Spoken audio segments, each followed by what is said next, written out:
Halo pemirsa, selamat pagi, selamat berakhir pekan. Anda kembali menyaksikan Selamat Pagi Indonesia. Hari ini ada saya Valencia Melvinsi. Dan saya Jason Sambo, seperti biasa kami hadirkan beragam informasi, termasuk yang juga jadi hot topic. Tapi sayangnya di akhir pekan ini kami harus buka trending topik dengan berita yang kurang menyenangkan, Valen. Jadi ini terkait dengan apa sih? Terkait dengan banjir pemirsa yang terjadi di Kabupaten Demak, Jawa Tengah. Yang ternyata kian parah setelah tanggul Sungai Tuntang itu jebol di sejumlah titik. Hingga Jumat sore bahkan relawan gabungan dibantu TNI dan Polri ini masih terus mengevakuasi warga yang terjebak di sana. Oke, jadi pemirsa ini adalah situasinya pada saat terjadi banjir karena tanggul Sungai Tuntang jebol. Kemudian informasi terkininya ada ratusan warga yang sudah dievakuasi saat ini ke posko pengungsian karena kita lihat ini tanggul sungainya berdekatan dengan permukiman warga di sana. Dan derasnya debit air juga terlihat dari lokasi tanggul jebol di Desa Trimulyo di Kecamatan Guntur, Kabupaten Demak hari Jumat siang. Dan dilaporkan ada 2-3 titik tanggul Sungai Tuntang yang jebol yang berdampak pada sejumlah desa yang ada di sekitar sana. Jadi air sangat cepat masuk ke permukiman dengan ketinggiannya itu sampai 1 meter pemirsa.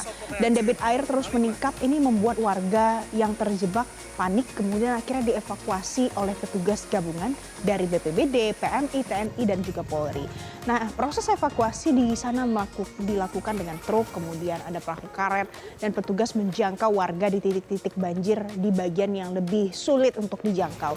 Sejumlah warga terpaksa harus mengungsi setelah air terus meninggi dan masuk ke bagian rumah mereka sampai tingginya sedada orang dewasa alias lebih dari 1 meter, kurang lebih 1 meter 20 cm. Kita akan dengarkan apa yang disampaikan oleh warga berikut ini.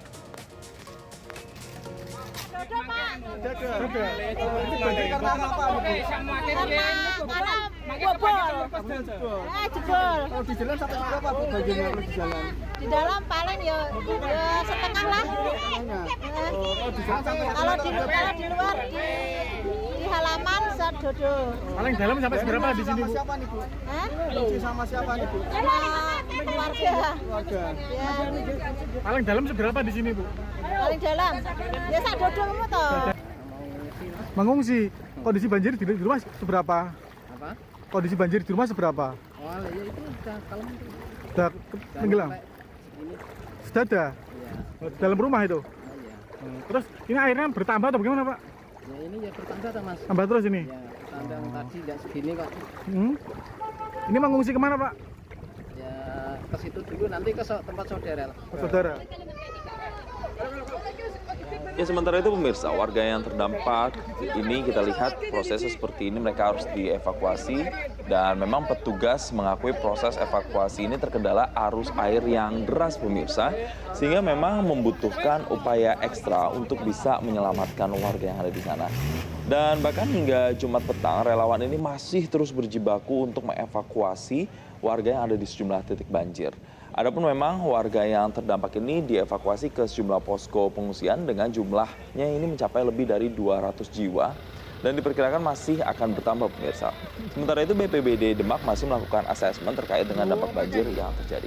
Kita akan sama-sama mendengar ini keterangan yang disampaikan dari Polres Demak berikut ini. Kita sudah membantu evakuasi, namun banyak air yang sangat deras, hanya kita menyarankan warga agar menepi atau mengungsi dulu dari tempat yang aman. Kendalanya apa sih Pak untuk proses evakuasi ini Pak? Air semakin tinggi Pak, air semakin tinggi. Kita sudah berusaha untuk masuk ke daerah warga evakuasi. Namun tadi karena arus terlalu tinggi, jadi kendaraan kami masukkan air.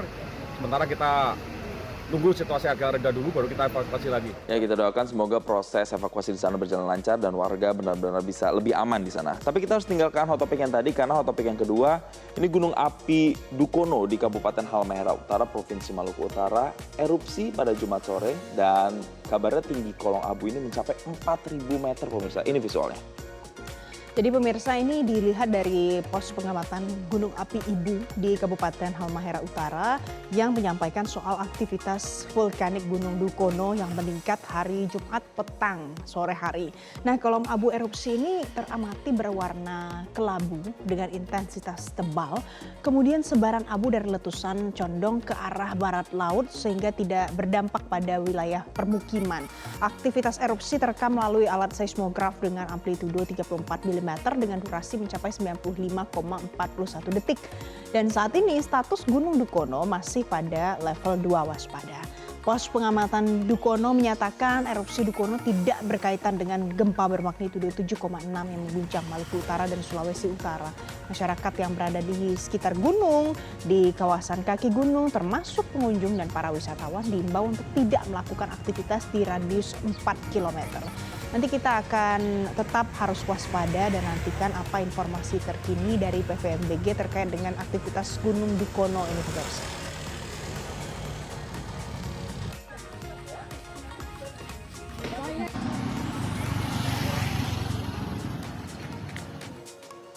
Nah, kita tinggalkan informasi-informasi tadi. Sekarang yang paling baru pemirsa ini terkait dengan Jumat Agung di sejumlah daerah di Indonesia yang berlangsung hikmat pastinya dan juga penuh penghayatan. Ada umat Katolik yang menggelar prosesi jalan salib dan juga teatrikal kisah sengsara Yesus Kristus dengan beragam kekhasan dan juga pesan spiritual di masing-masing wilayah. Nah, kita lihat pemirsa, ini di Kota Magelang, Jawa Tengah misalnya. Ada ribuan umat Katolik mengikuti kirap salib paroki Santo Ignatius. Suasana haru terlihat saat teatrikal kisah sengsara Yesus ini diperagakan dengan adegan pemanggulan salib hingga penyaliban. Dan prosesi istimewa ini, prosesinya semakin terasa istimewa dengan dihadirkannya relikwi salib berusia 126 tahun pemirsa, serta pesan kebangsaan melalui penyerahan simbol negara. Itu kalau di Magelang. Kalau di wilayah lainnya ini juga tidak kalah menarik pemirsa. Misalnya seperti di Sumba Timur juga ada, tepatnya di Bukit Sabana Mauliru di Kabupaten Sumba Timur, Nusa Tenggara Timur, di mana ibadah jalan salib ini digelar di alam terbuka pemirsa. Jadi di sana ribuan umat mengikuti 14 perhentian jalan salib yang diperankan oleh orang-orang muda Katolik dengan penuh penghayatan.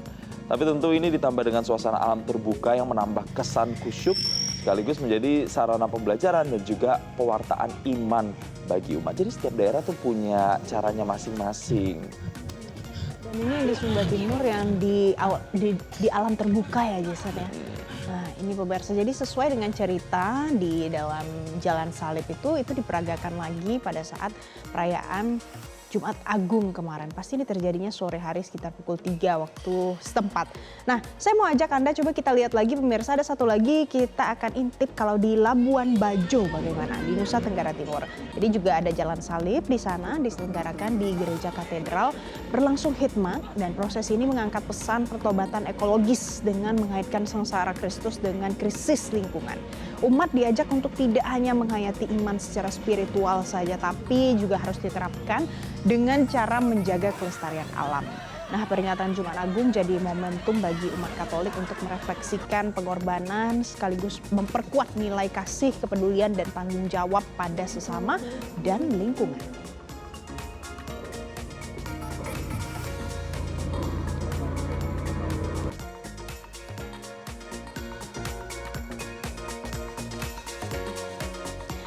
Itu tadi pemirsa ada beberapa hot topik yang kami sajikan untuk Anda pagi ini. Selanjutnya saya mau ajak Anda, kita lihat ini yuk Jason. Ini kan weekend, long weekend. Panjang 3 hari ya. Kemarin libur Jumat, Sabtu, Minggu. Gimana ya kira-kira kalau kita hari ini ke Puncak Bogor? Ini selalu jadi langganan destinasi warga yang ingin menghabiskan libur panjangnya. Kalau begitu pemirsa, kita akan sama-sama pantau bersama tim Metro TV bagaimana kondisinya, apakah kepadatannya ini melebihi saat libur lebaran kemarin. Bahkan juga kemarin kan diberlakukan kebijakan one way itu ya, menuju puncak untuk bisa meminimalisir kepadatan. Kita cek apakah masih padat. Kita terhubung bersama dengan jurnalis Metro TV. Ada Devi Syafira di sana. Informasinya tunggu apa lagi bersama Kata Oma.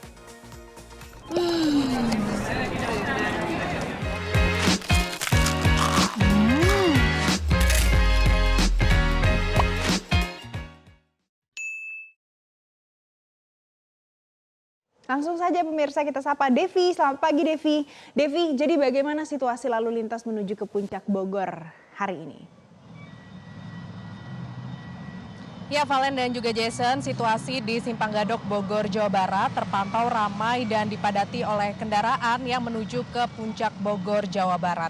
Kendaraan terlihat ini didominasi kendaraan pribadi roda 4 berplat B atau dari arah Jakarta.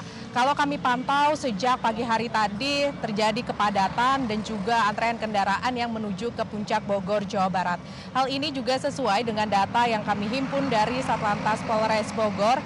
Ada 7.700 yang ke arah Puncak Bogor, Jawa Barat, sementara yang ke arah Jakarta atau masuk dari gerbang tol Ciawi ini ada 4.900. Artinya memang lebih didominasi dan juga lebih banyak yang menuju ke Puncak Bogor, Jawa Barat.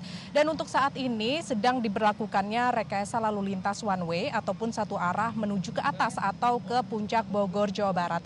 Hal ini tadi dilakukan untuk penyisiran ataupun proses one way-nya pada pukul 7.15 waktu Indonesia Barat dan dilakukan one way-nya atau diberlakukannya pada pukul 8.15 waktu Indonesia Barat.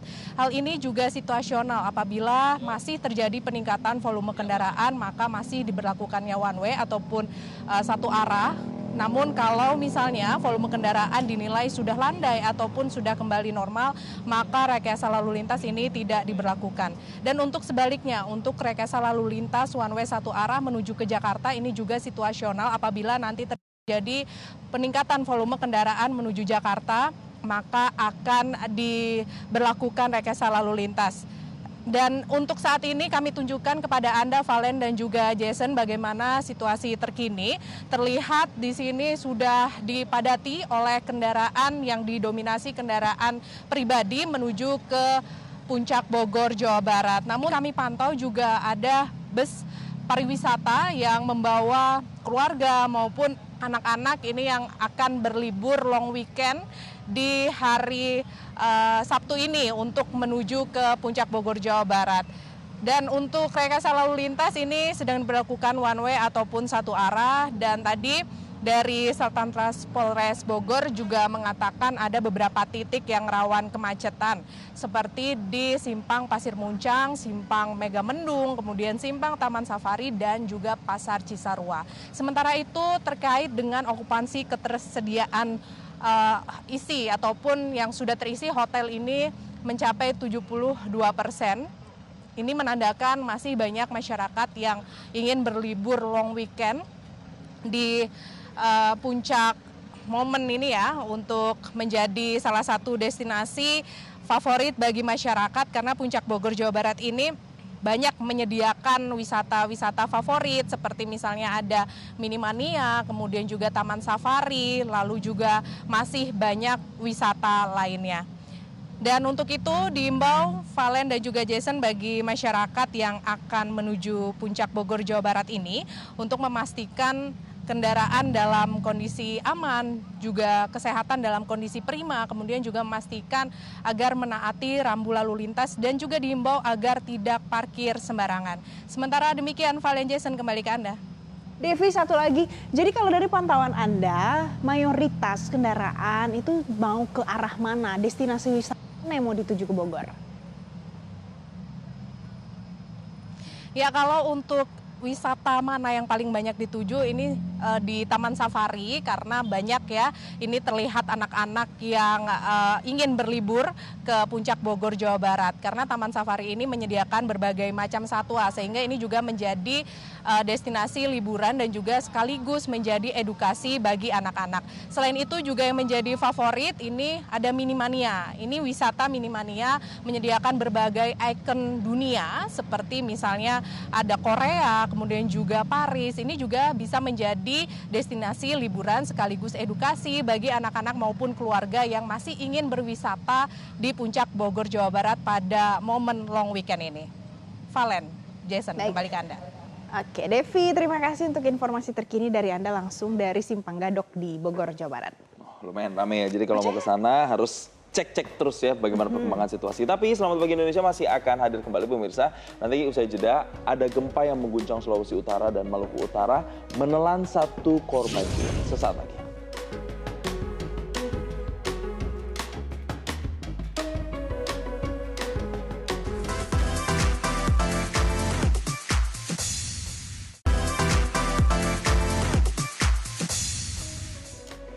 Kembali kami lanjutkan informasi pemirsa, pemerintah Kota Ternate menetapkan status tanggap darurat selama 7 hari pasca gempa bumi berkekuatan 7,6 magnitudo yang mengguncang Sulawesi Utara dan Maluku Utara.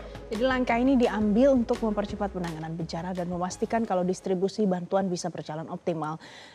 Pemirsa, pemerintah Kota Ternate menyatakan status tanggap darurat gempa bumi yang ditetapkan selama 7 hari bisa diperpanjang hingga 14 hari dengan mempertimbangkan bagaimana kondisi di lapangan.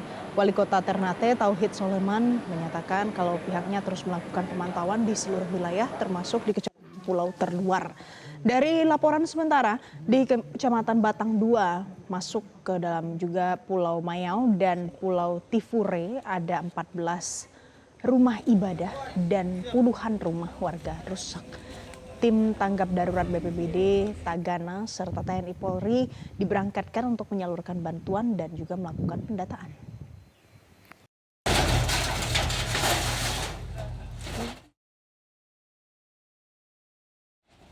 Masih meminta informasi terkait dengan data korban maupun data kerugian.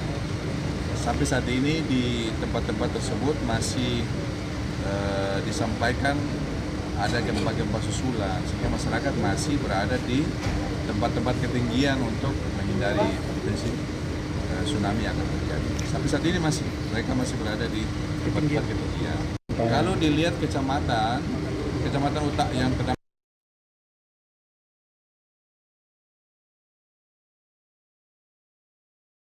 Pemirsa, gempa yang mengguncang Sulawesi Utara dan Maluku Utara menelan 1 korban jiwa. Ya, berdasarkan keterangan dari saksi mata, korban sedang menyiapkan dagangan pada saat gempa terjadi.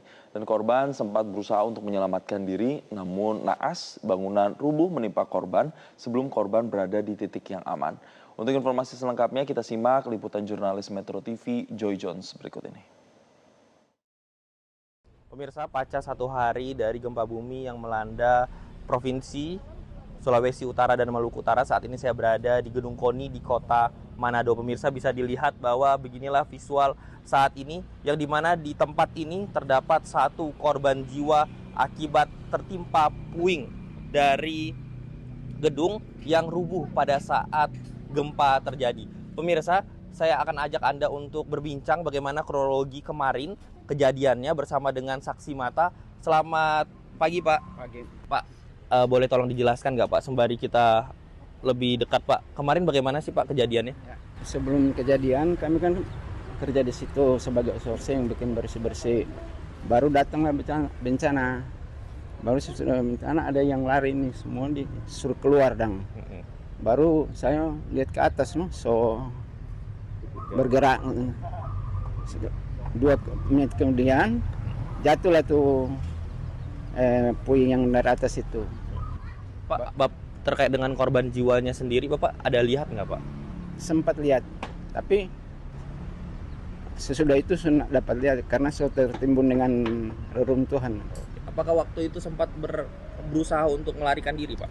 Dia berusaha keluar dari rumah, tapi pas di situ tertindas dengan ya. Pak, proses evakuasinya kemarin berjalan dengan cepat atau tidak? Cepat. Berapa lama, Pak, kira-kira? Paling 1 jam sih. 1 jam Sudah berhasil di evakuasi. Oke. Pak, baik, Pak, terima kasih atas waktunya telah berbagi bersama Metro TV. Nah, itu tadi pemirsa wawancara saya dengan salah satu saksi mata. Pemirsa, saya ajak Anda untuk melihat sedikit, pemirsa, bahwa memang seperti inilah kondisi saat ini. Memang jika dilihat dari segi kerusakan tidak terlalu besar wilayahnya, karena memang gedung utama KONI ini sendiri yang digunakan sebagai lapangan basket tidak rubuh sama sekali. Namun bagian ekstra bangunan rubuh yang bisa Anda lihat saat ini, dan naasnya salah satu korban sudah berusaha untuk melarikan diri namun tidak dapat tertolong, atau bangunan lebih cepat rubuh dibandingkan korban untuk melarikan diri. Pemirsa, kita berharap bahwa keluarga korban dapat diberikan ketabahan, dan pemirsa bahwa gedung-gedung seperti ini dapat menggunakan standar yang baik dan tahan gempa sehingga hal seperti ini tidak terjadi kembali. Dari Manado, Joy Jones, Metro TV. Sementara itu pemirsa, aktivitas warga di kota Ternate, Maluku Utara berangsur normal pasca gempa bumi magnitudo 7,6 yang mengguncang kawasan Sulawesi Utara dan Maluku Utara. Meski demikian, warga masih diminta waspada terhadap potensi gempa susulan. Jadi pemirsa, pasca gempa di Sulawesi Utara dan Maluku Utara, kondisi di kota Ternate saat ini sudah normal. Warga sudah kembali beraktivitas di pusat kota dan juga di sejumlah tempat perbelanjaan. Meski situasi mulai pulih, sejumlah warga mengaku masih khawatir karena gempa susulan masih terjadi dalam intensitas yang cukup sering. Badan Meteorologi, Klimatologi, dan Geofisika menyatakan sampai hari Jumat pagi ada 365 kali gempa susulan dengan kekuatan 3 hingga 5 magnitudo akibat penyesuaian tektonik. Masyarakat diminta untuk tetap tenang dan mengikuti informasi resmi dari BMKG.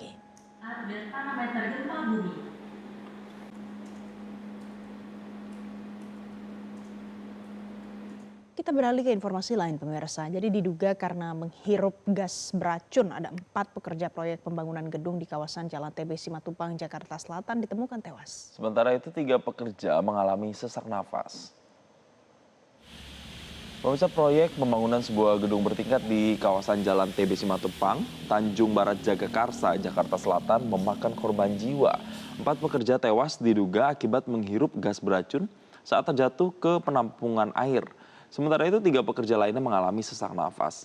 Korban tewas atas nama Nugraha, 33 tahun asal Subang, Mawi, 63 tahun asal Cianjur, Tatang Sonjaya, 64 tahun asal Subang, dan Muhammad Fauzi, 20 tahun warga Bandung, Jawa Barat.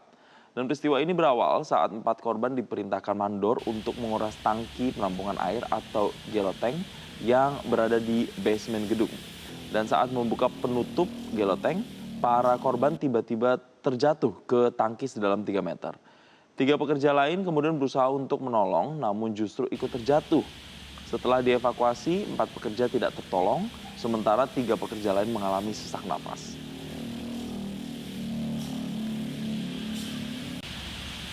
Orang katanya sih yang mati. Yang Ada meninggal. 7 orang katanya. Yang 4 yang 3 orang mungkin agak ini kali. Katanya begitu. Coba aja ntar yang jelas. itu pekerja, Pak? Hah? Pekerja Kayaknya bangunan. proyek kali. Proyek. Itu bangun apa sih, Pak? Katanya sih buat inian, buat kampus.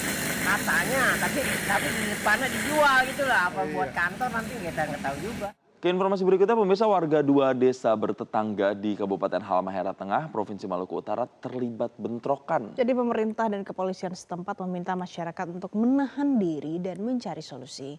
Warga 2 desa, yakni di Desa Banemo dan juga di Desa Sibenpopo di Kabupaten Halmahera Tengah, pemirsa, Provinsi Maluku Utara yang terlibat bentrokan. Nah, kedua kelompok warga saling serang sejak hari Jumat pagi di perbatasan desa. Akibat bentrokan ini warga dilaporkan tewas, ada 1 orang, dan sejumlah rumah diinformasikan terbakar. Pihak kepolisian menyebut bentrokan dipicu penemuan jasad seorang warga di kebun yang diduga adalah korban pembunuhan. Petugas gabungan TNI Polri kemudian dikerahkan ke lokasi kejadian untuk meredakan konflik. Warga kedua desa ini diminta untuk saling menahan diri dan mencarikan solusi yang terbaik. Petugas kami, aparat kami gabungan dengan TNI, saat ini kurang lebih ada sekitar 250 personil, itu mampu untuk mencegah lebih luasnya lagi. Namun demikian kami harapkan kesadaran masyarakat untuk betul-betul menyadari bahwa kita sesama manusia mungkin ada yang perlu kita rekonsiliasikan. Masyarakat berpengendara, tokoh agama, tokoh masyarakat, tokoh adat, terus melakukan edukasi kebersamaan, kesatuan didahulukan. Kalau ada yang dianggap salah, mari kita serahkan kepada aparat negara untuk menyelesaikan. Kita semua menahan diri, tidak terprovokasi, dan mari kita utamakan kebersamaan, persatuan, dan kesatuan persaudaraan. Kita semua bersaudara, kita semua menjadi bagian penting dari masyarakat. Usai jeda pemirsa, kami masih akan kembali untuk Anda. Tetaplah bersama kami.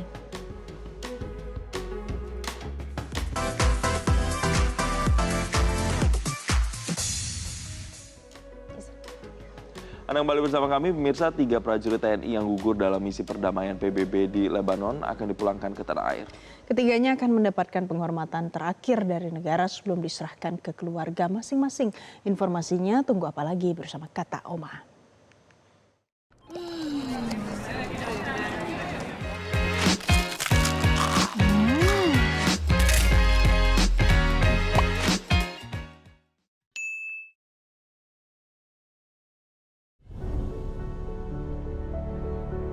3 prajurit TNI yang bertugas dalam misi perdamaian PBB di Lebanon gugur dalam tugasnya dalam waktu yang berdekatan.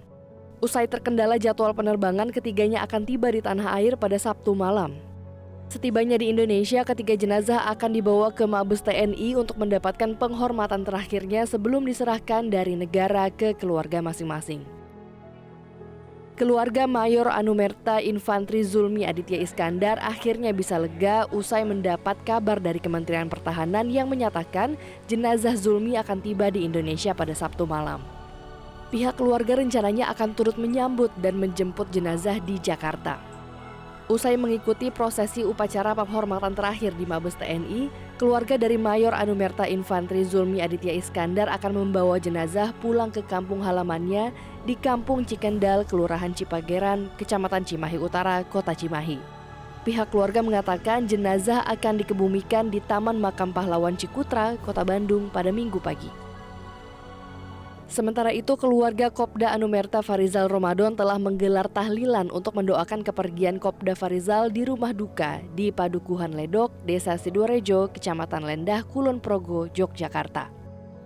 Tahlilan yang digelar hikmat diikuti oleh keluarga, masyarakat setempat, serta anggota TNI dan Polri. 4 orang ahli waris Kopda Anumerta Farizal Ramadan yakni istri, anak, ibu, dan juga ayahnya akan bertolak ke Jakarta untuk menyambut kepulangan Kopda Anumerta Farizal. Mereka juga akan mengikuti upacara penghormatan kepada almarhum di Mabes TNI. Di sana jenazah kemudian akan diserahkan dari negara ke pihak keluarga.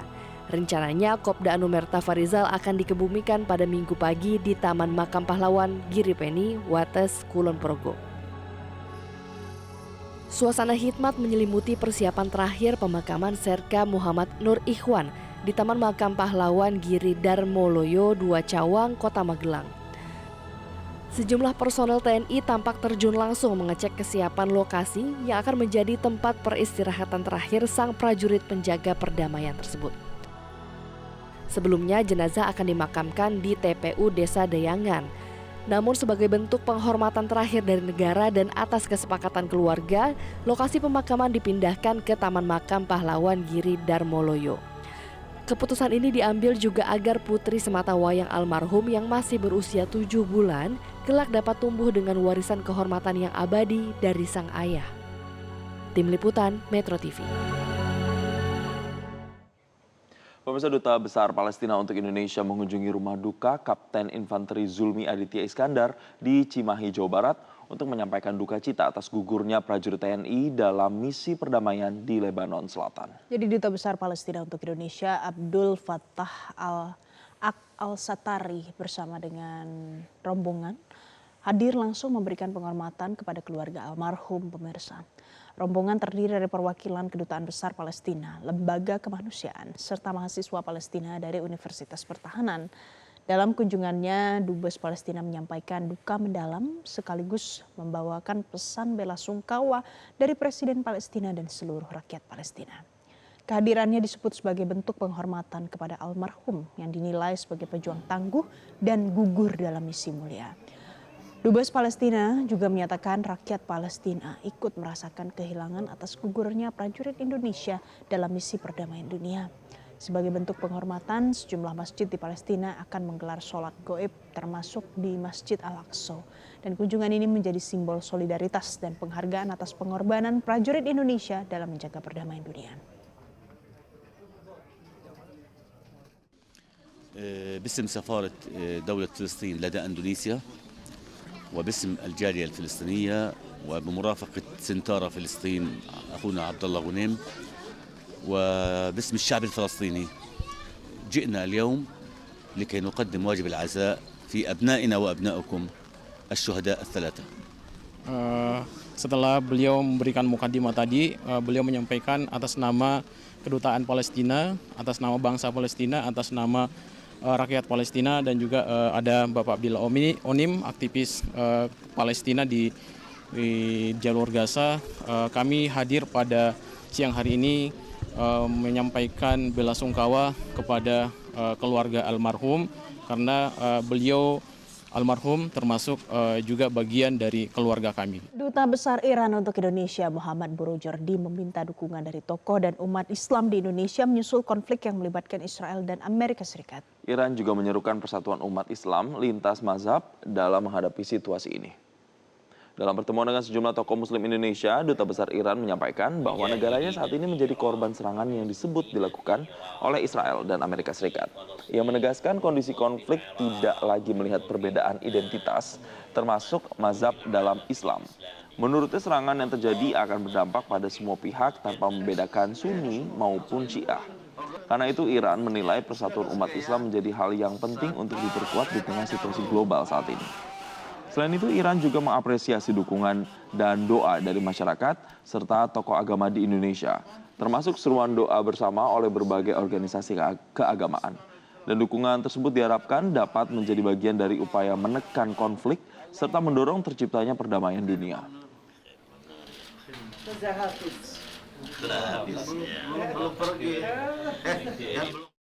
در رابطه با تحرکات این جانب در حوزه اندونزی خب کشور من مورد حمله قرار گرفت و بعد از حمله ناجوانمردانه به کشور من بعضی از مقامات اندونزی چه مقامات دولت حاضر و چه مقامات دولت‌های قبلی محبت کردند و برای من پیام‌های تسلیت، پیام‌های همدردی، پیام‌های حمایت فرستادند و من به عنوان سفیر ایران و نماینده ایران در اندونزی وظیفه داشتم و وظیفه دارم تا خدمتشون برسم، تشکر بکنم و وظایف و مراتب قدردانی کشورم رو به اونا ابلاغ بکنم. Dr. Ahmad Muhammad At-Thayyib agar umat Islam bersatu padu menjadi umat satu kiblat. Kami menambahkan dari Indonesia, kita adalah umat satu kitab suci Al-Quran dan satu kiblat Ka'batullah.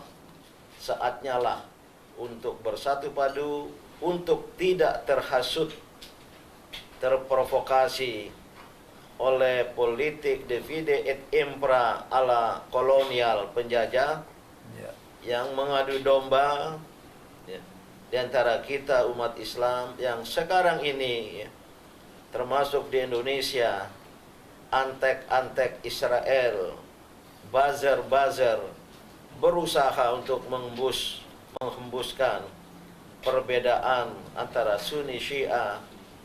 Tidak selayaknya demikian, dan oleh karena itu sekali lagi kami kalau boleh atas nama ormas-ormas Islam juga menyerukan persatuan umat Islam, baik pemerintah maupun masyarakat. Saya jeda pemirsa, kami masih akan kembali, tetaplah bersama kami.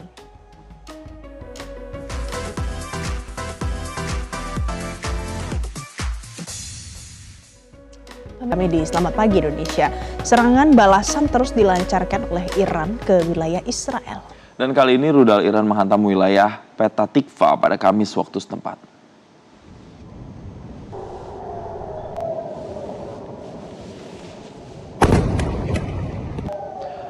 Sebuah rudal menghantam dekat pemukiman Petah Tikva, Israel. Dan atas serangan tersebut, sirine di wilayah Petah Tikva terus meraung. Pihak Israel menyebut rudal seberat 400 kg mendarat di area terbuka dan menyebabkan kerusakan masif di wilayah tersebut. Tidak ada korban jiwa dalam serangan tersebut. Sementara itu, Korps Garda Revolusi Islam Iran menyatakan telah menargetkan sejumlah lokasi di pangkalan udara Tel Nov, Palmachim, Ben Gurion, serta pusat militer Israel di Tel Aviv, Haifa, Eilat, dan Beersheba.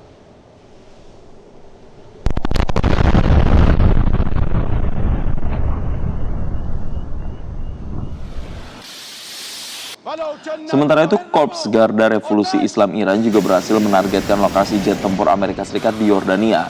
Serangan ini untuk mengenang para syuhada dan pemimpin para syuhada Angkatan Bersenjata, Kepala Staf Angkatan Bersenjata, Letnan Jenderal Syed Abdul Rahim Musafi, serta para prajurit pemberani Angkatan Darat Republik Islam Iran. IRGC menyatakan telah menargetkan lokasi jet tempur canggih tentara teroris Amerika Serikat di pangkalan Al-Azraq di Yordania dengan serangan drone. Pangkalan udara di Al-Azraq di Yordania dianggap sebagai salah satu pusat komando dan strategis terpenting pasukan agresor Amerika di kawasan Asia Barat. Dan pangkalan itu berperan utama dalam pengerahan jet tempur dan operasi pengintaian serta serangan drone musuh terhadap Iran dan poros perlawanan.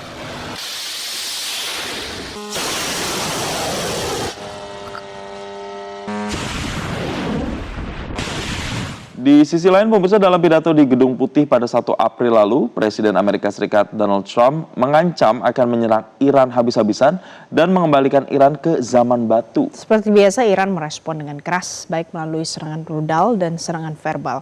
Apakah Iran hanya melihat ancaman Trump itu sebagai tidak lebih dari April Mop? Kita akan ulas dalam ulasan berikut ini.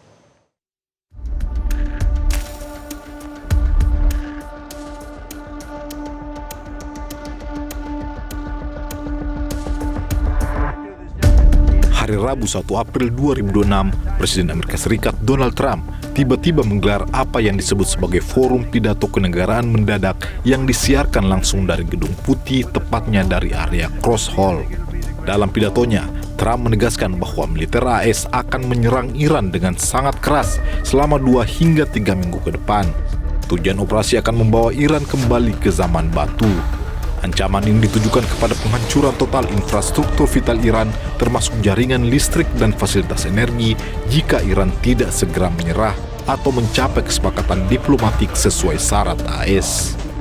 I made clear from the beginning of Operation Epic Fury that we will continue until our objectives are fully achieved. Thanks to the progress we've made, I can say tonight that we are on track to complete all of America's military objectives shortly, very shortly. We're going to hit them extremely hard over the next 2 to 3 weeks.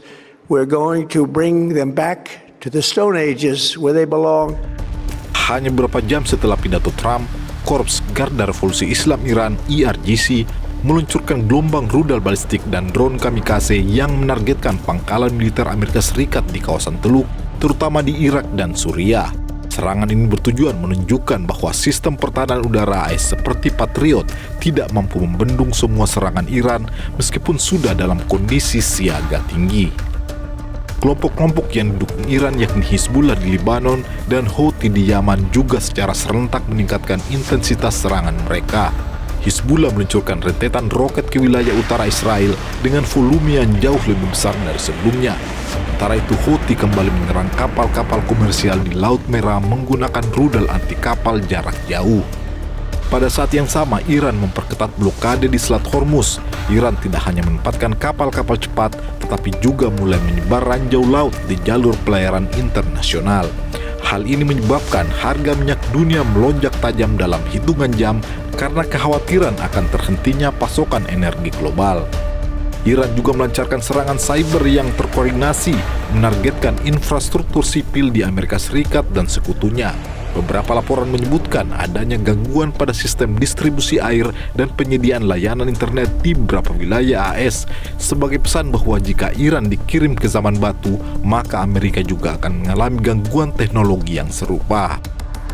Pengamat Timur Tengah Hasibullah Satrawi menyebut pidato Trump kali ini disampaikan dalam suasana tekanan yang hebat, sebab Trump dan Partai Republik harus menghadapi pemilu setelah pada November mendatang. Di sisi lain, situasi perang tidak segera bisa ditangani.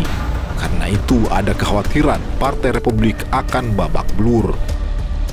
Diharapkan Trump tetap bisa memenangi hati masyarakat Amerika, terutama menghadapi pemilu setelah nanti di bulan November. Nah, oleh karena ini adalah sebagai kampanye, maka saya melihat cukup perbedaan yang mendasar dengan pidato-pidato ataupun pernyataan pers sebelumnya. Katakan yang paling kentara itu perbedaannya dengan pidato yang disampaikan tanggal 24 kemarin, yaitu dalam hitungan 584 jam, di mana saat itu masih berupa sebagai semacam motivasi sekaligus skenario barangkali dalam upaya untuk memberikan kerangka lebih definitif terkait dengan akhir perang ini. Nah, yang pidato kemarin itu terlihat sekali bahwa ini lebih sebagai kampanye persiapan Trump untuk bisa menghadapi pemilu nanti. Nah, oleh karena itu saya melihat dari aspek itu ada kegentingan yang tidak bisa ditutup-tutupi dari pernyataan Trump ataupun pembantunya menghadapi satu deadline yang semakin dekat dengan pelaksanaan pemilu, sementara situasi di lapangan perang tidak selalu sesuai dengan yang mereka harapkan. Nah, saya melihat desakan dua hal inilah yang kemudian membuat Presiden Trump dan para pembantunya kelihatan tidak lagi solid dan kuat di dalam menjalankan strategi-strategi yang ada. Justru makin banyak blunder, makin banyak inkonsistensi, makin banyak ketidakpaduan di antara satu statement dengan statement yang lain, yang itu artinya adalah bahwa Amerika betul-betul berada dalam keadaan terjepit. Sekali lagi dia terjepit di antara dua hal. Yang pertama, dia ingin memenangi peperangan ini dengan berbagai macam cara, tapi Iran tidak memberikan hal itu. Dan yang kedua, deadline-nya secara waktu makin dekat. Sementara itu, Menlu Iran Abbas Araghchi menyindir Trump dengan kembali mempertanyakan apakah benar Trump ingin membalikkan kembali ke zaman batu. Menurutnya, pada zaman dahulu tidak ada minyak dan gas yang dipompa di Timur Tengah. Sementara itu, Markas Besar Khatam Al-Biyah menyatakan tidak akan takut dan terus melancarkan serangan kepada agresor AS Zionis. Iran akan melakukan serangan balasan yang lebih luas dan bersifat destruktif. که به تصورتان هدف قرار داده اید ناچیز بوده و تولیدات راهبردی نظامی ما در نقاطی صورت میگیرد که به هیچ وجه از آن اطلاع ندارید و هیچ وقت دستتان نیز به آنها نخواهد رسید. زحمت شما را کم می‌کنیم، مبنی بر اینکه موشک‌ها، پهپادها و تجهیزات راهبردی ما را نشمارید، چون قطعاً به خطا می‌روید و به جایی نخواهید رسید. شما باید تاوان تجاوزی که آغاز کننده آن بودید را به ملت شرافتمند، عزیز و مسلمان پس بدهید. Iran pantas tidak gentar sebab sudah berkali-kali Trump memberikan ancaman, namun berkali-kali juga Trump tidak bisa merealisasikan ancaman tersebut.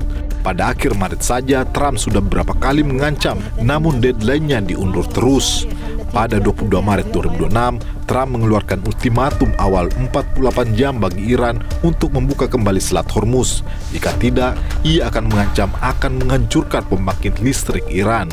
Namun pada 23 Maret 2026, sebelum masa 48 jam habis, Trump mengumumkan melalui platform media sosialnya Truth Social bahwa ia menunda serangan tersebut selama 5 hari ke depan. Alasannya menurut klaim sepihak Trump karena ada kemajuan atau komunikasi dari pihak Iran yang membuatnya memberikan ruang tambahan untuk negosiasi. Setelah masa 5 hari tersebut mendekati akhir, pada 27 Maret 2006, Trump kembali memperpanjang tenggat waktu serangan hingga 6 April 2026. Namun sebelum 6 April tiba, pada 1 April 2006 lalu, Trump kembali menyatakan ancamannya. Iran juga pantas tidak gentar dengan ancaman yang disampaikan pada 1 April tersebut. Mungkin otoritas Iran berpikir bahwa pidato itu tidak lebih sebagai April Mop. Dalam masyarakat barat, memang ada tradisi yang disebut April Mop, yaitu tradisi tahunan yang dirayakan setiap tanggal 1 April, di mana orang-orang diperbolehkan membuat lelucon, tipuan atau prank kepada orang lain tanpa dianggap bersalah. Dan pidato Trump 1 April itu dianggap tak lebih sebagai lelucon saja. Tapi jika Trump benar-benar membabi buta termasuk melakukan serangan darat, apakah Iran siap? Pengamat Timur Tengah Hasibullah Satrawi menyebut, jika serangan udara saja tak mampu menumbangkan Iran, maka serangan darat akan lebih sulit bagi Amerika Serikat. Tenggat 2-3 minggu diyakini tidak akan bisa dilakukan. Waktu serangan pertama di tanggal 28 dan target terbesarnya Amerika Israel tercapai, yaitu terbunuhnya Ayatollah Ali Khamenei, Iran masih tetap bisa bertahan sampai sekarang. Itu perang darat. Nah, kalau itu perang udara. Kalau perang darat, menurut saya situasinya bisa lebih parah daripada itu. Artinya apa? Mungkin ini baru mungkin. Katakanlah Amerika dan Israel mampu menaklukkan tokoh-tokoh utama, target-target utama di Iran. Tapi apakah kemudian besok Amerika lalu tinggal meninggalkan Iran kayak dia meninggalkan tempat liburan? Saya menduga tidak akan. Dan kalau betul-betul diambil opsi serangan darat, maka impian untuk bisa berakhir di 2-3 minggu ke depan itu rasanya mustahil bisa terwujud. Jika demikian adanya, maka tidak berlebihan jika ancaman terbaru Trump yang diucapkan pada 1 April itu tak lebih sebagai April Mop saja. Jadi tak perlu terlalu serius menanggapi ancaman Trump itu. Pemirsa, nanti usai jeda untuk Anda kami hadirkan informasi soal kemacetan yang lebih dari 4 km terjadi di gerbang tol Paster, Bandung karena meningkatnya volume kendaraan pada saat libur Paskah. Sesaat lagi.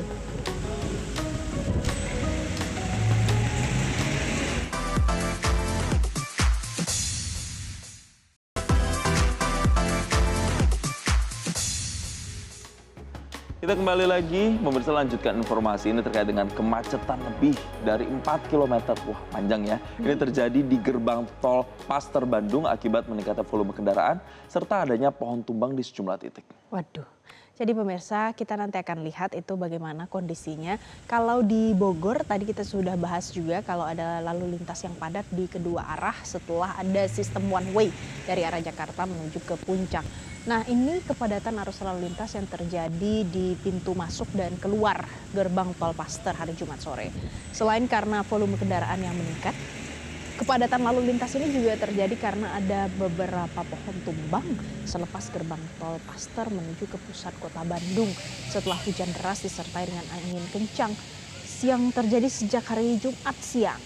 Nah, sejumlah pengendara memilih keluar jalur alternatif untuk menghindari kemacetan baik yang akan mengarah ke kota maupun ke arah Lembang. Ada tercatat jumlah kendaraan yang masuk kota Bandung melalui gerbang tol Paster lebih dari 20.000 kendaraan. Dan prediksinya kepadatan lalu lintas di tol Paster masih akan terjadi sampai Sabtu sore ini. Selanjutnya pemirsa, kita lihat di kawasan Cisarua di Jawa Barat. Pasca dibukanya sistem one way dari arah Jakarta menuju ke kawasan Puncak Bogor, ini arus lalu lintas di sejumlah titik mengalami kemacetan parah hari Jumat siang. Seperti yang terjadi di kawasan Pasar Cisarua hingga gerbang Taman Safari. Antrian kendaraan mengular panjang dari kedua arah. Kemacetan dipicu karena volume kendaraan yang semakin tinggi dari arah Jakarta menuju ke Puncak dan juga sebaliknya. Kondisi ini membuat arus lalu lintas terkunci dan tidak bisa terurai dalam waktu yang singkat. Pengendara diimbau untuk mempertimbangkan jalur alternatif untuk menghindari kemacetan panjang di kawasan Puncak.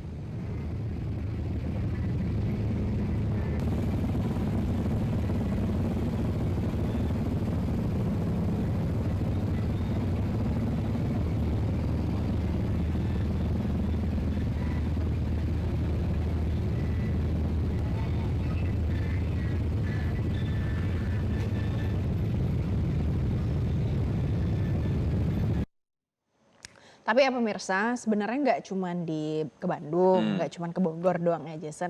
Ada juga destinasi lain yang saya juga mau datengin hari ini. Nah, misalnya nih saya mau ke Ragunan, saya mau ke TMII, kan lagi Paskah. Dan itu juga lagi pasti jadi rame-ramenya ya, banyak keluarga gitu di sana. Tapi sebenarnya seperti apa keramaian di sana, wisata apa yang sebenarnya dihadirkan juga di sana. Kita bergabung bersama dengan jurnalis Metro TV, ada Adinda Vinka langsung dari Taman Marga Satwa Ragunan dan juga Enrik Samuel dari Taman Mini Indonesia Indah. Kita ke Adinda Vinka terlebih dahulu. Selamat pagi. Adinda, jadi bagaimana suasana di Taman Marga Satwa Ragunan saat ini? Apakah sudah ramai dengan pengunjung? Ya, selamat pagi Jason, Valencia dan juga pemirsa. Taman Marga Satwa Ragunan ini bisa menjadi destinasi favorit bagi Anda dan keluarga untuk bisa menghabiskan waktu untuk berquality time bersama keluarga di hari libur Paskah dan juga long weekend kali ini. Dan juga berdasarkan pantauan kami saat ini di Ragunan, memang sudah banyak sekali nih masyarakat yang berlibur, berdatangan bersama keluarga untuk bisa melihat hewan-hewan yang ada di Taman Marga Satwa Ragunan kali ini. Dan juga saat ini saya sedang berada di depan kandang gajah Sumatera, di mana kandang gajah Sumatera ini menjadi salah satu spot favorit bagi masyarakat yang datang ke Ragunan. Dan tidak usah berlama-lama lagi, saat ini saya akan mencari salah satu pengunjung yang bisa kita wawancarai untuk melihat bagaimana keseruannya di Taman Marga Satwa Ragunan ini. Halo, selamat pagi Bapak Ibu. Selamat pagi, dengan Bapak siapa? Samsul. Dengan Ibu siapa? Mutia. Bapak Samsul dan Ibu Mutia hari ini datang ke Ragunan ini bersama siapa aja nih? Ini sama anak-anak lagi baik. Kakaknya lagi muter-muter pakai sepeda. Oke, kira-kira kenapa nih memilih Taman Marga Satwa Ragunan di hari libur, apalagi di hari libur Paskah dan juga long weekend kali ini? Yang pasti pertama masih Jakarta, dekat dari rumah. Terus yang kedua kita bisa edukasi tentang satwa terhadap anak-anak. Kita bisa ngasih tahu tentang kehidupan satwa seperti apa. Dan yang pasti juga terjangkau. Satu lagi yang pasti utama, kita kesini pengen makan pecel sebenarnya. Karena pecel di sini tuh enak. Gimana nih Bu keseruannya di Taman Marga Satwa Ragunan ini? Alhamdulillah seru banget ya sekarang, dan sekarang tuh lebih apa ya, lebih rapi, terus lebih tertata, pokoknya lebih deh bagus. Oke, kira-kira tadi datang jam berapa nih dan sudah berkeliling kemana aja nih melihat hewan-hewan? Kita sampai sini jam 8, benar. Yang pasti kita cari pertama pecel, habis itu kita jalan-jalan, kita lihat hewan ngajak sama anak-anak. Tadi sudah melihat hewan apa aja dan tadi anaknya excited sama hewan apa nih? Yang pasti kalau yang kecil ini gajah, terus tadi kita juga lihat jerapah, jadi dia bisa lihat tahu wujud asli jerapah yang selama ini cuma lihat di TV atau di YouTube, jadi sekaligus edukasi lah buat anak-anak. Ya, kayak gitu deh. Nah, untuk harga tiket masuk di Ragunan ini kira-kira terjangkau nggak nih tadi pagi? Sangat-sangat terjangkau, sangat-sangat terjangkau, dan memang ya apresiasi untuk seluruh lapisan masyarakat bisa wisata sekaligus edukasi di sini. Kayak untuk fasilitas dan juga kebersihan di Taman Marga Satwa Ragunan ini apakah sudah lengkap atau seperti apa? Lengkap, tadi toiletnya bersih, juga fasilitasnya jalan-jalan juga tidak banyak yang rusak. Cukup lengkap, fasilitasnya cukup bagus untuk keluarga untuk berwisata di sini. Ya, cukup bagus, bersih, dengan bayar sekian, bayar berapa tadi? 4.000 ya? 4.000. Bayar 4.000, terus kalau mobil tadi kita 6.000, tapi tempatnya enak, bersih, kamar mandinya sih kalau aku ya, kamar mandinya juga bersih, terus ada sepeda listrik, jadi kita bisa jalan-jalan sekalian. Kira-kira untuk pemirsa yang lagi nonton di rumah nih, yang nanti akan berlibur ke Taman Marga Satwa Ragunan ini, kira-kira nanti ada himbauan untuk bawa apa aja nggak nih? Mungkin bawa payung kali ya, bawa kacamata kalau aku, payung, kacamata, terus bawa minum, udah itu aja. Oke, siap, terima kasih Pak Samsul dan Bu Mutia. Nah pemirsa, itu dia tadi wawancara saya dengan salah satu pengunjung. Memang selain tempat untuk menghibur para anak-anak melihat satwa-satwa yang ada di sini, Taman Marga Satwa Ragunan ini bisa menjadi destinasi sarana edukatif bagi anak-anak Anda untuk bisa Anda perkenalkan berbagai macam hewan yang ada di sini. Demikian, kembali ke studio Jason dan juga Valencia. Oke, terima kasih Adinda Vinka. Ini kayaknya menarik ya kalau ke Ragunan ketemu sama hewan-hewan jadi sarana edukasi untuk anak-anak. Sekarang kalau ke TMI bagaimana pemirsa? Kita akan tanyakan, ada Samuel di sana. Samuel, selamat pagi. Jadi gimana kalau ke Taman Mini Indonesia Indah hari ini? Ada aktivitas apa sih yang bisa dikerjakan di sana? Ya baik, selamat pagi Valerie, Jason dan juga pemirsa Metro TV. Memang benar saat ini saya berada di Taman Mini Indonesia Indah, dan ini merupakan salah satu spot atau tempat wisata edukatif yang memang digandrungi oleh banyak sekali masyarakat yang berada di daerah Jakarta maupun sekitarnya. Dan memang juga sampai dengan pagi ini saya sudah melihat berdasarkan tadi pantauan kami bahwa saat ini per jam 9 sudah mulai banyak sekali pengunjung yang datang untuk melakukan aktivitas di Taman Mini Indonesia ini. Salah satunya di sini juga banyak sekali wahana seperti edukatif, seperti Museum Indonesia, lalu juga ada beberapa anjungan serta tempat-tempat yang memang nantinya bisa untuk menjadi aktivitas seperti merangkai batik dan yang lainnya. Dan memang tidak hanya itu juga, di sini juga ada wahana hiburan untuk anak-anak seperti adanya kereta gantung dan juga wahana-wahana yang lainnya. Dan saat ini bisa saya kabarkan bahwa sudah mulai banyak sekali pengunjung yang didominasi oleh keluarga dan juga anak-anak muda. Dan bahkan tadi lebih pagi lagi memang banyak sekali dari masyarakat yang datang untuk melakukan kegiatan seperti berolahraga pagi, khususnya di daerah Taman Mini Indonesia, dikarenakan memang area ini termasuk area yang luas dan juga rimbun dengan banyaknya pepohonan-pepohonan. Dan untuk mengetahui bagaimana keseruan, kita akan ajak berbincang salah satu pengunjung yang berada di sini, yaitu ada Kak Rina dan juga Kak Sari yang bersama dengan teman-temannya ini hari ini. Selamat pagi kakak-kakak. Kakak, hari ini kesini mau ada kegiatan apa sih, menyempatkan waktu buat ke Taman Mini Indonesia Indah ini? Ya, kita hari ini sebenarnya pengen jalan-jalan bareng aja, soalnya sebenarnya kita baru membentuk komunitas ya, namanya Slow Days Club. Jadi kita berlima pengen explore Taman Mini Indonesia Indah ini karena kita first time nih datang ke sini setelah direnovasi. Tadi first time datang setelah direnovasi. Nah, kira-kira kalau dari itinerary-nya udah ada tujuan-tujuan tertentu nggak? Kayak untuk edukasi dan sebagainya? Iya, itinerary-nya mungkin bisa dibahas teman saya, soalnya dia yang bikin. Iya, jadi kita udah siap sih dari kemarin udah mempersiapkan itinerary. Jadi hari ini kita mau ke Museum Batik buat mencanting, terus abis itu ke Museum Ganara Art buat bikin clay gitu. Abis itu malamnya bakal nonton tari kecak sama lihat Tirta Carita ya. Oke, baik. Nanti kira-kira hari ini apakah ini kan tadi terkait dengan komunitas nih. Nantinya di sini bakal coba ajakin pengunjung-pengunjung yang lain juga untuk ngikut atau gimana nih kira-kira? Iya, kita bakal ngajakin orang-orang. Kita ada Instagram sebenarnya. Jadi Slow Days Club Jakarta itu S-nya 2. Jadi nanti kita bakal encourage orang-orang buat yuk kita explore Taman Mini. Soalnya di sini tuh ada banyak banget edukasi, budaya yang bisa kita pelajarin bareng-bareng. Tapi mungkin itu next time ya, karena untuk saat ini kita mau survei gitu. Oke, baik. Terima kasih banyak kakak. Silakan melanjutkan kegiatannya tadi ya, buat eksplor batik juga. Oke, terima kasih banyak. Nah, demikian pemirsa tadi perbincangan saya dengan pengunjung-pengunjung yang tadi datang di sini, dan memang sampai di sini juga kita bisa melihat bahwa banyak sekali komunitas-komunitas anak-anak muda, termasuk tadi salah satunya ada dari Slow Days Club itu yang datang ke sini karena memang di Taman Mini Indonesia ini fasilitasnya banyak sekali terkait dengan wahana edukasi pembatik, lalu ada Museum Indonesia terkait juga dengan sejarah-sejarah Indonesia khususnya di tanah Nusantara ini. Untuk sementara itu yang dapat saya kabarkan, kembali ke studio Jason dan Valerie. Baik, terima kasih Erik Samuel dari Taman Mini Indonesia Indah, dan sebelumnya juga ada Adeda Vinka dari Ragunan ya. Pokoknya macam-macam ya wisata di Jakarta, yang jelas bisa dibawa keluarga, edukatif juga, bisa senang-senang juga. Gitu ya. Satu lagi pemirsa. Jadi ini kan libur panjang pemirsa, dalam akhir pekan ini juga ada salah satu lokasi yang jadi tujuan masyarakat di SeaWorld di Ancol. Nah, ada beragam wahana edukatif dan hiburan yang jadi daya tarik utama bagi pengunjung dari dalam maupun dari luar Jakarta.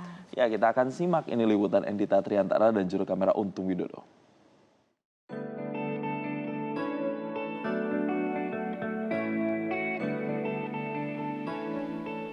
Salah satu wahana unggulan yaitu terowongan kaca yang membuat pengunjung seakan berjalan di atas laut.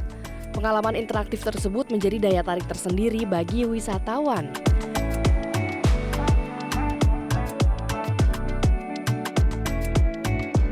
Selain itu, akuarium utama menampilkan kehidupan laut dalam skala besar dengan berbagai spesies yang memukau. Pertunjukan pemberian makan oleh penyelam profesional turut menjadi hiburan edukatif bagi para pengunjung. Salah satu pengunjung asal Pekalongan, Diana, datang bersama pasangannya untuk menikmati keindahan pemandangan di SeaWorld. Selain untuk berfoto, kunjungan ini juga menjadi wujud keinginannya untuk melihat langsung kehidupan biota laut. Apa sih yang membuat Mbak Diana memilih SeaWorld untuk menghabiskan waktu akhir pekan nih? Mungkin salah satu alasannya karena ini wishlist saya ya, udah jadi jauh-jauh hari banget. Jadi kebetulan hari ini kan ada long weekend, terus dia juga ada ambil cuti, ya udah jadi ke SeaWorld aja gitu. Hari ini paling excited ngelihat apa Mbak di SeaWorld? Lihat apa ya? Lihat ikan. Mungkin berbagai macam hewan-hewan laut gitu, penasaran aja seperti itu. Berarti sejauh ini kegiatan yang bisa dilakukan di SeaWorld ini apa aja sih Mbak? Apa aja, mungkin sekedar foto-foto, video, dokumentasi, sama mengenal hal-hal yang lain, hal-hal laut gitu kurang lebih. Pengunjung lainnya, Adelia, memilih mengunjungi SeaWorld bersama anaknya sebagai sarana edukasi sejak dini tentang dunia kelautan. Berbagai pertunjukan yang disajikan turut menjadi nilai tambah bagi kegiatan rekreasi anak-anak. Boleh diceritain Mbak mungkin kenapa milih SeaWorld untuk berkunjung nih? Karena suatu edukasi ya buat anak-anak ya, karena anakku kan baru 4 tahun gitu kan ya, bisa mempelajari tentang macam-macam nama hewan, biota laut gitu. Mungkin paling excited ngelihat apa Mbak di SeaWorld hari ini? Hiu, terus belut listrik gitu. Anak-anakku senang lihat ubur-ubur gitu, itu paling bagus. Berarti sejauh ini udah ngelakuin aktivitas apa aja Mbak di sini? sudah melihat feeding piranha, tadi ngasih makan piranha, terus jalan-jalan ke terowongan akuarium besar gitu juga udah. Tingginya antusiasme masyarakat menunjukkan minat besar terhadap wisata edukasi kelautan. Diharapkan destinasi seperti ini dapat terus menjadi pilihan rekreasi sekaligus sarana pembelajaran bagi semua kalangan. Dari Jakarta, Endita Triantara, Untung Widodo, Metro TV. Usai jeda kami masih akan kembali dengan informasi tumpukan sampah terlihat di sejumlah titik di Jakarta seperti di kawasan Pasar Induk Ramadjati dan juga di bawah Jalan Tol Wiyoto Wiono.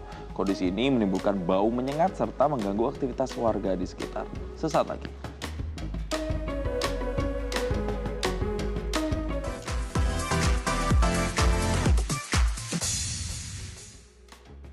Pemirsa, tumpukan sampah terlihat di sejumlah titik di Jakarta seperti di kawasan Pasar Induk Ramadjati dan di bawah Jalan Tol Wiyoto Wiono. Jadi kondisi ini menimbulkan bau menyengat serta mengganggu aktivitas warga yang ada di sekitarnya. Tumpukan sampah yang menggunung terlihat di area Pasar Induk Ramadjati di Jakarta Timur. Pemirsa, sampah organik dan anorganik bercampur dengan kondisi basah dan membusuk, dan inilah yang menimbulkan bau tidak sedap.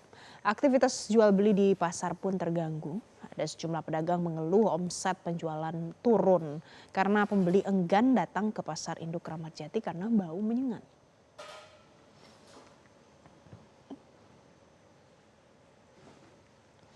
Dan kondisi serupa juga terjadi di bawah Jalan Tol Wiyoto Wiono di Tanjung Priok, Jakarta Utara. Tumpukan sampah terlihat menumpuk di sepanjang area dan belum bisa diangkut, pemirsa. Pada saat musim hujan, kondisi ini semakin parah karena banyak air dan juga lalat yang menyebar di lingkungan sekitar. Penumpukan sampah ini diduga terjadi karena terganggunya sistem pengangkutan sehingga volume sampah terus bertambah setiap hari.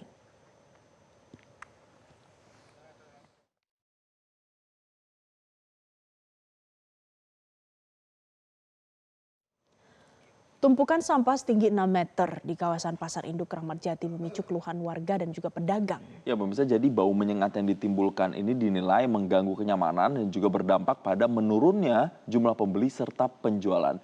Dan untuk mengetahui lebih lanjut, kita akan sama-sama simak liputan jurnalis Metro TV, Koni Briliana dan juru kamera Untung Widodo. Pemirsa Metro TV, saat ini kami memantau langsung penumpukan sampah yang terjadi di Pasar Induk Ramadjati, di mana penumpukan sampah ini terjadi hingga 6 meter tingginya, begitu mengingat bahwa volume sampah yang menumpuk di Pasar Ramadjati ini meningkat setiap harinya dan keterbatasan dari truk atau armada yang akan mengangkut sampah ke tempat pembuangan akhir di Bantar Gebang. Nah pemirsa, hal ini menyebabkan adanya keresahan warga, baik itu pedagang maupun pengunjung yang memang sengaja datang ke Ramadjati untuk membeli sayur dan buah-buahan yang diperjualkan di sini. Dan untuk itu kami akan mewawancarai beberapa warga maupun pedagang maupun penjual ataupun pengunjung yang memang datang ke Pasar Ramadjati ini. Terganggu banget ini, soalnya kan kalau buat parkir kan kasihan kan, terus baunya. Kalau untuk saya pribadi sih keganggu ya, soalnya yang pertama kayak semakin banyaknya sampah kan semakin bau gitu, semakin menyengat. Biasanya ini sangat mengganggu karena apa? Ini udah berapa bulan, mungkin ada 4 bulan atau 3 bulan belum diangkat. Jadi dampaknya ya satu kepada istilahnya pedagangnya sangat terganggu, kepada istilahnya pembelinya juga mungkin jadi berkurang. Ya kalau saya itu itu biar diangkat gitu kan, biar bersih. Ya harapannya sih semoga cepat dibersihin lah ya, semoga cepat diangkutin semua. Soalnya sangat mengganggu aktivitas pasar gitu. Istilahnya pengelola peda ya harus mengerti lah, karena di sini kita itu tidak gratis.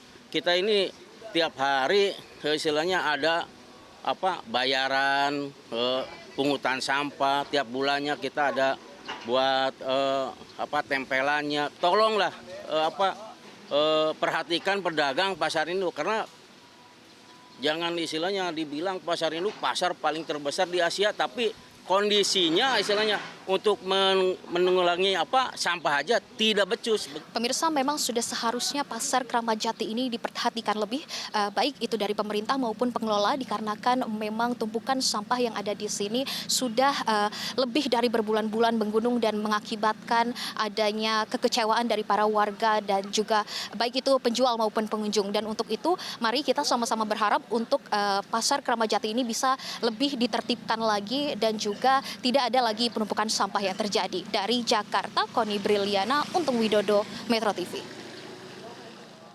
Kita ke informasi lain, ratusan umat Kristiani di Ekuador mengikuti prosesi Jumat Agung Yesus Sang Maha Kuasa di ibu kota Quito. Tradisi ini pemirsa sudah berlangsung sejak tahun 1961 dan jadi salah satu perayaan iman terbesar di Ekuador. Ini melibatkan cucu Ruchos, pria yang mengenakan jubah ungu dengan tudung runcing untuk melambangkan pertobatan, dan Veronikas, wanita yang memiliki sosok menurut tradisi keluar dari kerumunan untuk menyeka darah dan keringat Yesus sambil ia memikul salibnya. Mereka berjalan di jalan-jalan Quito bersama di samping patung Yesus Sang Maha Kuasa, sebutan lokal untuk Kristus di Quito.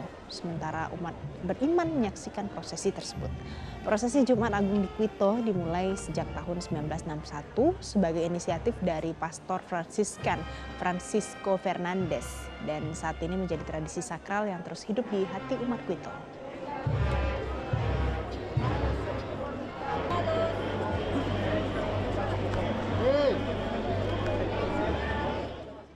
Pemirsa, ada ribuan umat Katolik memadati kawasan Colosseum Roma di Italia untuk mengikuti prosesi jalan salib atau Via Crucis. Ya, upacara peringatan Jumat Agung ini terasa istimewa karena dipimpin langsung oleh Paus Leo ke-14 dalam pekan suci pertamanya sebagai pemimpin Gereja Katolik Roma.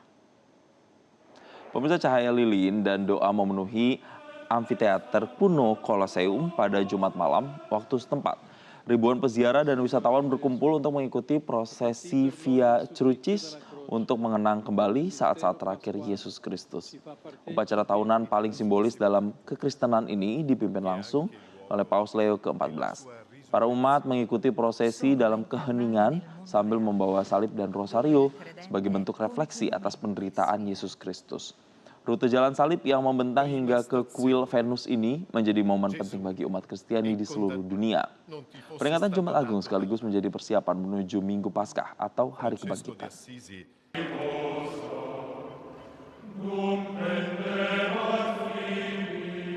Dal Vangelo secondo Giovanni. Pemirsa, informasi tadi mengakhiri jumpa kita pagi ini di Selamat Pagi Indonesia. Saya Valencia Melvinzi. Dan saya Jason Sambo mewakili rekan-rekan yang bertugas pamit. Terima kasih dan sampai jumpa.